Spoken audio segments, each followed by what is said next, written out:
माननीय सदस्यगण, मैंने आपकी कुछ बातें पिछले 2 दिनों में सुनी हैं और मैं समझता हूं कि इसके बारे में कुछ बातें मैं आपके सामने रखूं। हम सबको पता है कि लाइव टेलीकास्ट के बारे में कुछ भ्रांतियां देखने को मिल रही हैं। मैं सदन की जानकारी के लिए बताना चाहता हूं कि हरियाणा विधानसभा के इतिहास में लाइव टेलीकास्ट शुरू करना विधानसभा का एक ऐतिहासिक कदम है।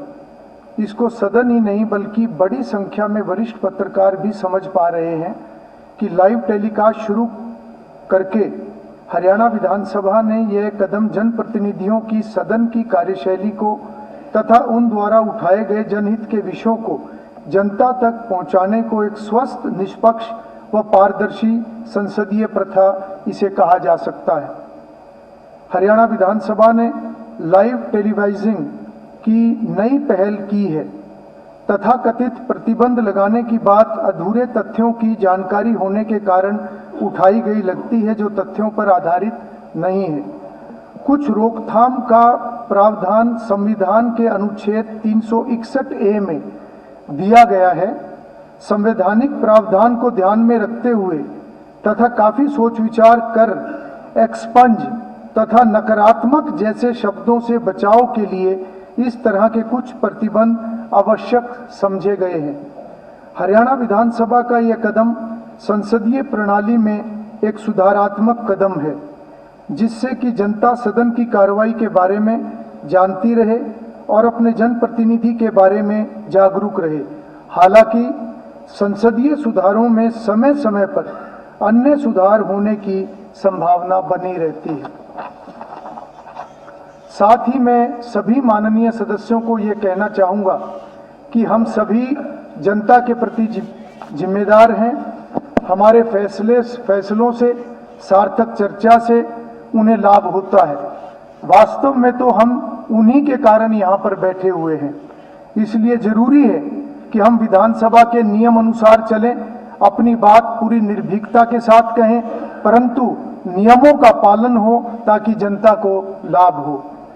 आप सबसे मैं ये भी साझा करना चाहता हूं कि 19 अगस्त 2025 शुक्रवार को मुझे स्थगन प्रस्ताव संख्या 1 श्रीमती गीता भुक्कल जी आदि से मिला था, जिस पर मैंने गंभीरता से विचार करके पाया कि वह नियमों तथा संसदीय प्रथाओं के अनुरूप नहीं था। क्योंकि संसदीय कार्य नियमों के तथा प्रथाओं के अनुसार चलाना मेरा दायित्व है, इसलिए यह प्रस्ताव स्वीकार्य योग्य नहीं था। यह भी सही है कि मैं समय पर अपना फैसला सुनाता, परंतु उससे पहले लोकहित के विशेष समय प्रश्नकाल के शुरू होते ही कुछ सदस्य खड़े हो गए तथा बैठक में व्यवधान पैदा हुआ, जिसके चलते सदन को 2-3 बार स्थगित करना पड़ा। इस व्यवधान के कारण प्रश्नों के माध्यम से प्रदेश की जनता से जुड़े दर्जनों विषय बिना चर्चा के रह गए। परंतु जब इस दौरान मुझे अपनी बात कहने का अवसर भी नहीं मिल पाया तो सर्वदलीय बैठक बुलाकर हमने उस विषय पर चर्चा की। बैठक में सही स्थिति जब मैंने सभी सदस्यों के सामने रखी, तब सहमति बनने पर कांग्रेस के प्रतिनिधि ने अपनी बात रखी और ये तय हुआ कि अगर पहला प्रस्ताव अस्वीकार योग्य है तो दूसरा स्थगन प्रस्ताव लाया जाएगा। तब सदन की बैठक पुनः शुरू होने से पहले स्थगन प्रस्ताव के नोटिस को देने का आग्रह और उसके कारण बैठक को 2-3 बार और स्थगित करना पड़ा।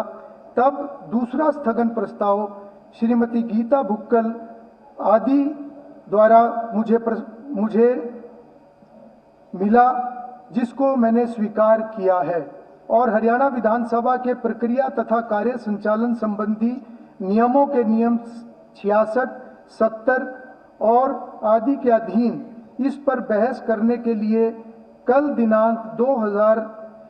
26 अगस्त 2025 तय की गई है।